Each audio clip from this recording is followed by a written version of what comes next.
Hey everyone, Catch 'em All Collectibles here. In today's video, I'm going to do a little bit of a market update. Not really the kind of thing that I do too frequently, but I was just feeling it today. We have kind of an interesting thing going on in the broader Pokemon market. Let's just get right into it. So, 151 just came out. It's a pretty cool set. I've not yet done it, but maybe I will. The last couple years, my binders have been heavily rated, and aside from my childhood binder, there is no binder left intact. I pretty much sent everything to Troll and Toad Evo with its last call, or I sent it off for grading. It was just too valuable, too much money tied up in the binders for how little appreciation I had for them, for how little space I had, for how little time I had to continue assembling them. But 151, and I think I've heard a lot of anecdotes of people putting the sets together. Really, really beautiful set. The first time in Pokemon's 25 plus year history that you could get within one set the entire Kanto region. And these aren't, I mean, scrolling through these, a lot of great arts, a lot of great hits to nostalgia, but no like massive hits. A lot of these are more like the plain arts. These are a lot of commons, uncommons, rares, basic EXs. So very, very high value in my opinion, as far as what art you're getting relative to how much it would cost. Like I'm sure they're on eBay. I haven't looked, but a complete 151, just like the base, without getting into the art rares and the alt arts and things of that nature. Really, really cool set though. And the market's been happy with it. The market's been very happy with it. Products actually selling at or above MSRP, or in the vicinity of them at least. Very rare over the past several months, year or two, that you're able to sell product online and make margin after paying eBay their fee, after paying TCG Player, whoever it may be, their fee. So yeah, you love to see it. You love to see people hyped to grade the new hits and put together the binders, and it's a fun chase. Chase hitting most of us in our nostalgia. But yeah, the main thing I wanted to talk about, sorry for the trick or trade boosters, but what I have here, it's pokedata.io. I think pokedata.io and TCG Fish are the two websites that I use most these days. But I do like the sealed products portion of the Pokedata websites. This isn't sponsored. I just like showing the tools that I use to look at the market and look at what's going on. But yeah, I highlighted booster box in sealed products for English booster boxes, years 2021, 2022, and 2023. Historically speaking, you can access through distribution roughly the past 2 years of product. I started distribution in 2014, 2015-ish. All that was turned on its head in 2020, the pandemic. I think Vivid Voltage was one of the early sets where it started to happen. Things just got crazy. You couldn't find things on the shelves. All that insanity. We're getting back to a semblance of normalcy, though. One thing I will say, all these sets are available. I don't know why Steam Siege crept in here either. So Pokedata, if you're watching, pull Steam Siege out of, it must be coded wrong. It's a 2016 set, but it's being pulled up with 2021 through 2023. But anyways, I confirmed with my distributor. One of my distributors has all of these sets available. You're going to say, Dan, your distributor has Evolving Skies available? Yes. Limit 2, very, very expensive. I cannot buy it, and I cannot make money. I can buy it, but I cannot make money if I were to buy it and sell it on eBay. I would lose money after fees and shipping. So same goes for Battle Styles, Chilling Reign, Fusion Strike. The only sets, actually every set on here I can buy, but none of them I can sell online sealed for more money. We're at this interesting point where, I don't know what exactly Pokedata pulls. Some of these prices feel a little bit low, some of them feel a little bit high, but they're all in the vicinity, I think. Like Battle Styles, I think it was showing as 98. I think on TCG Player it's closer to 110, 115. Maybe it's pulling from eBay, maybe it's pulling from somewhere else, but all the data compilation websites are subject to a little bit of variability. And I will say that variability aside, there's just platform arbitrage is a thing in Pokemon too. One thing that I noticed, and I don't really have everything pulled up handy to show you, but 151 booster displays, I have 3 of them listed on my eBay for $418 a piece. And on TCG Player, the lowest is $480, and the last couple sales are $450, $460, $470, somewhere in that vicinity. So platform arbitrage, a little bit of variation. There's always going to be plus or minus 5-10% at least, I think, in any of these prices. But anyways, back to where I was at. I've said, and historically, I used to keep 1 to 2 cases of each sealed booster boxes sealed in cases from each set. That was back during the XY era, Sun and Moon era. I don't have any of that stuff anymore. All that stuff's long gone. The price has performed way better than I would have expected, so I sold them off. Same thing goes for a lot of the Sword and Shield era. I actually intended through Troll and Toad Evo, if you followed me for a long time, you know that I've talked about it a million times. That program is ending. That program is kind of sunsetting between now and February. So I've got to get my stuff out of there. I'm basically just selling everything at market price as of today. Or I had already sold it because market prices performed very, very well. Like Brilliant Stars, I forget exactly what I sold them at, but I sold them at 150 plus on the original run up before the reprint and subsequent dip. But anyways, what I'm trying to get at, I didn't really have like any bullet points to hit for this video. I just figured I'd talk about, I have a few tabs I had pulled up that I can talk about. But yeah, this interesting point where I think the only sets that I have cases of and that I can still buy from my distributor unrestricted I mean, not unlimited quantity, because sure, they have some finite amount, but I can buy Paldea Evolved, Obsidian Flames, Scarlet and Violet in theoretically pallet quantity. Probably I could probably call them, order hundreds of boxes, and they wouldn't wince at the order. They would just, yep, where do you want it shipped, normal way, what card do you want it charged to? That said, I'm not doing it because I pay low 90s and they're accessible for sub distribution in various platforms. They're accessible for a price above distribution, but like where I can't sell and make money due to the platform fees. So I'm at this interesting point where I think the only sets are the first 5. The first 5 here I have some amount of cases of. Years back, I used to do 1 to 2 cases of sealed product. That was when I was doing not even 6 figures a year in annual sales, or maybe barely in the 6 figures. I'm up in the 7 figures annual sales now. 10x maybe 10 to 20 now. 10 to 20 is like the number in my mind where I feel like, okay, if I have 10 to 20 cases of every set back until a later date, a lot of people will ask, what's your price point? Where would you sell it at? A lot of it's by feel. I could see myself selling those boxes at 150 a piece in certain instances, depending on if I need the cash flow, depending on how many years from now, months from now, weeks from now that is. Or I could be sitting on them for 10 years and maybe I'll be selling them for 150 a piece in 10 years or 500 a piece, 1,000 a piece. Who knows? It all is pending future cash flow, future market moves. Hopefully, I mean, there is a parallel universe wherein I might be selling them at 80 bucks a piece, 70 bucks a piece, years down the line. I highly doubt that. That's why I'm buying dozens of cases of these products. At current point, I think I have 10 to 12 of Paldea Evolved and Scarlet, maybe closer to 20. I actually need to do an inventory soon. It's getting close to year end. I'll have to do it anyways.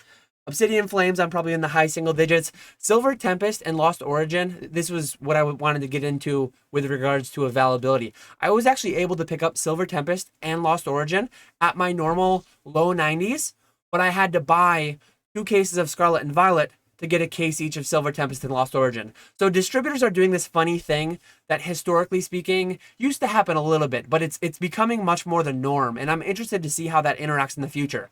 A lot of people have told me before the way that it's always funny. I have my own brain, my own mind about how I'm transacting and how I'm doing business. I've been told I'm investing in Pokemon sealed product. I wouldn't say that. I'm retailing it. I just am a bit more choosy with when and how I decide to sell it and for what price. But if I'm investing in Pokemon Ultra Modern sealed product, then so are distributors. Because distributors, theoretically, if you take the name literally, distributors distribute product, right? They buy it, whatever you want to call it. They buy it direct from Pokemon, wholesale minus whatever percent they make for margin. I have no idea. But they buy it from the source. They are the first sale. And then they distribute it to retailers. I'm a retailer. Theoretically, I pay some percent of retail and then I charge full MSRP, full retail. Booster boxes have never worked that way. But booster boxes have also never worked the way. Like, I don't remember off the top of my head, but a lot of these sets, say they're one, if I wanted to buy just Silver Tempest and not take the bundled Scarlet and Violet, I want to say my price is $120 a box. $120 a box. More than it's going for on the open market. Same thing with like Brilliant Stars, Astral Radiance. I might only be able to buy a box or 2 of these. And they're going to be at like $115, $120, $135, $140. If all of these guys was almost $400, I think I can pay. So that shows that distributors are sitting on, whether it's, are they sitting on 10 cases of each? Are they sitting on 1,000 cases of each, 20 pallets of each, a truckload of each? I have no idea. I don't work at the distributor. I would love to hear roughly how much they're sitting on, but unfortunately, I don't think that information's coming to me anytime soon. But getting back to my goals moving ahead, 10 to 20 cases feels like the right amount. I don't feel super comfortable re-entering Brilliant Stars, re-entering Astral Radiance, especially I can only do it 1-2 boxes at a time. So as of today, I've only sat on a position of the first 5 here. If and when I find the ability, find a method to re-establish positions in any of these ones, Sword and Shield era sets mostly, closer to 100, 110 maybe, in sealed cases, I probably would do it up to around 10 to 20 cases, but it's not happened yet. We'll see if I ever get there. If I don't, I've said many times, and I'll always say it, I don't really chase. I don't really spend much time looking in the rear view. I think it's interesting to do from time to time. It's interesting to reflect on things and learn from the past and all that. But I think some people look in the rear view. They look in regret or envy or whatever it may be. Don't look at it from the perspective of like, oh, I wish I did this or that. It's not going to change what you did or didn't do. Look at it as like, okay, historically speaking, this has happened. Historically speaking, I've kept 1 to 2 cases. It's always worked out well. Doesn't mean it always will, but it's always worked out well. And a lot of it comes down to, Dan said he used to do 1 to 2. Now he's thinking about doing 10 to 20. How do you choose those numbers? It's fairly arbitrary. It's kind of it all depends on your goals, blah, blah, blah. Dan's usual spiel about everyone's playing a different game in the same arena. It's all about your goals, all about your cash flow, things like that. My cash flow, all those things considered, 10 to 20 just feels like the right number. If you do the math on it, I mean, back when it was 1 to 2 cases, I was buying boxes around 80, say, low 80s, $500 a case. These days, it's closer to, I mean, round up, say 550. Say 550. If I'm paying $90 a case, maybe it's closer to 550, 600, depending on if I get in on them. If I go for some of these other ones, closer to 100 a case, 100 a box per a case, that would be like $600 cases. $6,000 to $12,000, depending on if I'm holding 10 or 20. $6,000 to $12,000, 4 times a year. Roughly, we get 4 main sets a year. Roughly, that's about what we're seeing here. I think we're seeing, what are we seeing? Yeah, somewhere in that vicinity for 3 years worth of sets. Not quite done. We have Paradox Rift coming in 2023. But yeah, that would be $25,000 to $50,000 a year. Just sat. Not the ideal scenario, but one point, I did have a bullet point that I wanted to get to. I think a lot of people look in hindsight and talk about how obvious Evolving Skies was, how obvious XYZ was, and I think that's dangerous. I mean, I looked at Evolving Skies and it's like, cool, there's evolutions, cool, there's Rayquaza, but looking at Brilliant Stars, yeah, there's a bunch of Charizards. Oh, I remember hearing the next Flash Flare, blah, blah, blah. And maybe it'll pan out. Maybe multi-year it'll pan out to go well. But the amount of reprints is always an unknown. The demand can be theorized and speculated, but the demand can be very fickle, and the demand can turn on a dime too. And supply can turn on a dime. You never know what reprints are coming in when. So I think a lot of people have a lot of overconfidence, and I'm one that will just admit, I don't know what's gonna pop. I'm gonna just spread out my chips. I mean, Pokemon historically has done pretty well. Pokemon Ultra Modern Sealed. Historically speaking, I used to buy it closer to the 2-year after print window, because if you buy it today and it sits as dead money for the 2 years, 3 years that it's in print, and you have, I mean, I said it could amount to $50,000 a year. If I'm carrying just $50,000 a year, dead money, and adding $50,000 the next year and adding $50,000 the next year, that adds up to a lot of dead money really quick. And especially in today's interest rates, 5.4% T-bills, everyone's opportunity cost is different, especially if you're carrying this stuff on credit cards. I would highly suggest against carrying on 30% credit cards. Go, if I remember, check out that video on utilizing credit cards for cash flow reasons in a Pokemon business.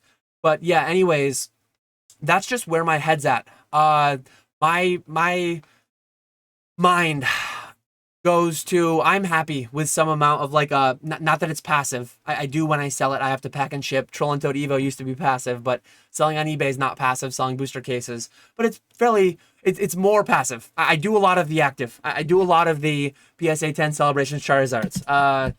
another video I made recently that it's funny when people tell me what I'm saying when I'm not saying any of that whatsoever. PSA 10s being participation trophies. I'm building all the participation trophies I can, and I'm distributing it to all those who want participation trophies. That video rubbed some people the wrong way, and I've heard some funny commentary about it. I made all the disclaimers in that video of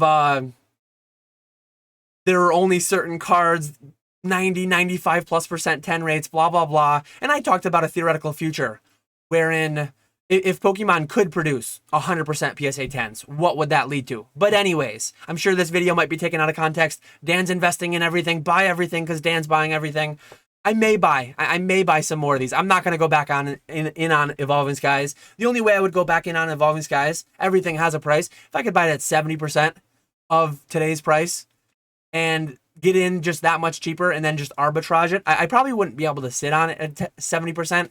It probably theoretically could get a reprint still. I'm leaning heavily towards it not getting one booster box directly, but again, I'm not that smart. I don't have any insider info. I think a lot of people make a guess, may or may not be like a plus EV thing. They make a guess, it turns out right, and then they assume that their line of thinking was right. Correctness of outcome, getting the outcome you desired, the outcome that makes you money, does not say anything about the correctness of the decision. I can go into a casino, I can put $100 on green zero. It can hit, I can make $3,500. That was a bad negative EV situation. In a casino, it's great because it's all just math. You just do the math. Here, there's too many moving parts. We can't figure out exactly what the EV of buying Brilliant Stars at 125 is, or Evolving Skies at 400, or Scarlet and Violet at 92, or whatever it may be. So we're playing with a lot more unknowns, a lot more variables, but that's what makes it fun. You place your bets, you don't know what's going to happen, and then you see how it all pans out down the line. So I'm doing my active thing with grading cards. I'm doing my passive thing with sitting on some amount of product. I do still think wholesale distribution is an important part of my business. And we're getting to the point where I've actually heard of some online retailers having the ability to get into distribution. Online retailers and or like pack rippers, streamers. So if you're interested, have at it. You can buy all of this product you see here on the screen, but you're not going to be able to make any money on it today. So if you want to invest, if you want to risk, honestly, some of the prices are going to be lower than you can get through places like Safari Zone. Sometimes places like Card Shop Live. Various sites I've seen have prices substantially lower than wholesale distribution, but that is when wholesale distribution will be available, when no one wants it. Cheap grading, if and when we ever get to $8 grading, it's like everyone wants $8 grading. Everyone wants $8 grading. If it ever becomes available, almost no one will want it because the only reason it will be there is because no one wants it at 10 or 12 or 13 or 15, right?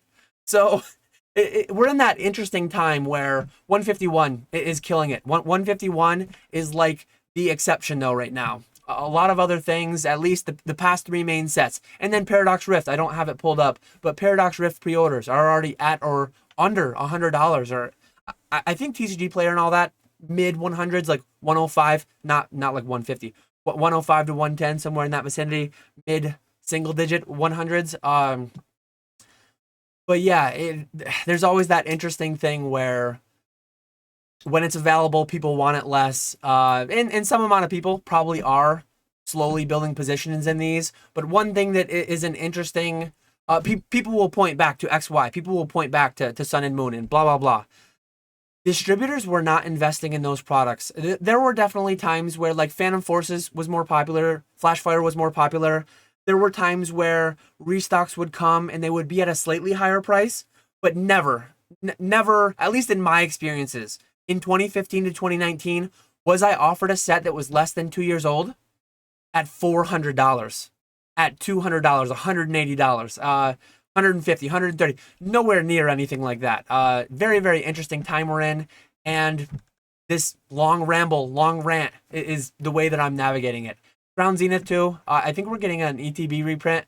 I believe I've gotten my numbers. I really need to get a lot more on with all this. I had treated the passive nature of sealed product even more passively because it was out of sight and out of mind. I would literally just funnel it into Troll and Toad. It was It used to be free storage credited against your sales. As long as you had high enough sales, you could store X amount of product for free. Then it became paid storage, but paid external storage was useful. I have different storage avenues now afforded to me, but they are not as nearly unlimited as Troll and Toad was. And they are not as cheap, not as easy, not as accessible. But I do have some means. So yeah, the whole 10 to 20 cases has multiple levels of interaction with storage space, with price trajectories, with cash flow. It's a very, very fun game to play with all these numbers and try to optimize. Did I have any other points? But yeah, 3 years. I mean, a lot of people were wanting wholesale distribution. A lot of people want these products. Reach out. There's a website. Look up Google Pokemon official distributors. You'll find them. Hit a couple of them up. You might be able to get in. You might be able to get all this product at market price and not be able to make any margin on it. So that's there potentially for the taking if you're interested. I talked about obvious plays being obvious. Monday morning quarterbacking. It's very obvious what should have been done. Hindsight is 2020. It's very easy to say, oh yeah, Evolving Skies was clearly going to do that. I knew that. The roulette wheel was clearly going to hit zero. That's why I placed the bet on it. Dangerous thing that leads some people to overconfidence, myself included. There's definitely been times where I've gone too deep on a play, gotten a bit too big for my britches, and ended up paying a little bit of a price for it. Another thing, yeah, one last thing that I wanted to end on is Paradox Rift in particular. Let me go back full screen for this. So Paradox Rift, I have 27 cases incoming. I need to look back. I don't remember what my first wave allocations used to be, but like XY era, my first allocation, well, that's the thing. It didn't even used to be allocations because it used to just be there. It used to just be there however much you wanted. So probably the first set I got distribution of Phantom Forces is when I returned, and I bought a case on, can't think of the website off the top of my head, but it was just a regular website. I didn't go through distribution. I want to say Primal Clash was my first set at my distributor, buying cases wholesale. And it wasn't much cheaper than just buying from the website that I bought from at the time for Phantom Forces.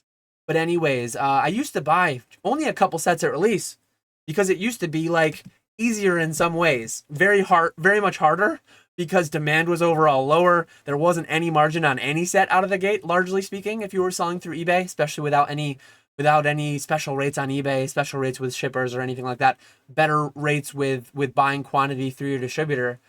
But I used to buy a set or two. I used to do some mass box breaks of 10 or 12 boxes, sell singles, do a little bit of grading. And I'm no longer doing the grading. I'm no longer doing the singles like that. But I used to buy the majority of my product. I used to only sit on 1 or 2 cases long term. But 2 years into a set being released, Primal Clash gets released. 2 years later, hey, last call. Pokemon says they're done. Primal Clash actually had a reprint, though, later on down the line. So that one didn't really get like the traditional last call, buy it now, it's our last chance to put in an order with Pokemon. But yeah, you used to kind of get that. And the past couple years were just a very weird thing where if you didn't get Brilliant Stars out of the gate, if you didn't get Astral Radiance, Chilling Reign, Battle Styles, Chilling Reign and Battle Styles did have a period of time where they were like $80 online. Fusion Strike. A lot of these sets, if you didn't get them out of the gate allocated to you and take your initial allocation, you weren't going to get in on them. You couldn't buy like you can Scarlet and Violet. Scarlet and Violet right now, I could have 1,000 boxes shipped out to me if I called my distributor. That was never a thing for a lot of these Sword and Shield era sets. So back in Sun and Moon, back in XY, I used to buy, and I wish I had the foresight to buy 10 or 20 cases at the end, at the last call. But last call hasn't been a thing. As of today, I mean, it's not even just like a last call situation. I'll be interested 2 years from now, 3 years from now. What are the early Scarlet and Violet boxes doing? And how much money will I have cost myself sitting on so much early? But there's the interesting interaction too. I have 27 cases between my two distributors coming of Paradox Rift. And if and when there's another like hype set, like 151 early into next year, I will be very happy I took that much because I will get a higher allocation. Like my numbers for 151 were higher than if I had not taken all that Scarlet and Violet, all that Paldea Evolved, all that Obsidian Flames. So it's a very interesting like optimization problem where you're dealing with how much potentially dead stock do you want to risk taking towards how much future product might you, and I'm not like 10 to 20 cases sounds like a lot, but I'm taking a very like small calculated risk, small dent out of my available capital, cash flow, all that stuff. It's all relative. And part of the reason that I'm able to have so much too is because Troll and Toad is being forced sold off basically over the next few months. Some amount of it I'm going to take back. But yeah, I thought that was going to be a 10-minute video. It ended up being 25 minutes. Let me know what you thought of the video. Let me know if it made any sense whatsoever. I thought it would be interesting if I just went live without much of a plan. But yeah, 151 is killing it. We're at this interesting point where if you're wanting Scarlet and Violet sets, they're there. Is the money better spent buying the $110, $120 Sword and Shield boxes? To a lot of people, they would probably lean towards, hey, why are you putting $5,000 into Scarlet and Violet at 92 when you could just put $5,000 into Brilliant Stars? The main thing that's leading me away from it is Limit 1, Limit 2, things of that nature. But yeah, interesting thoughts. And as I talked through the video, it made me run some calculations, run some numbers in my head. I kind of do want to. 27 cases are coming of Paradox Rift, whether I like it or not. So that's already like pre-allocated, pre-approved, all that stuff. But yeah, I almost am mentally leaning towards, I kind of want to get to a certain number, 1, 2, 3 cases of the other Sword and Shield era sets that are available to me, not Evolving Skies. But we'll see. We'll see how I navigate it. Feel free to let me know if you have any questions below. I appreciate everyone watching. Hope you're having a great 3-day weekend. If you follow public school and post office calendars like I do. So yeah, thanks everyone. I will catch you all later.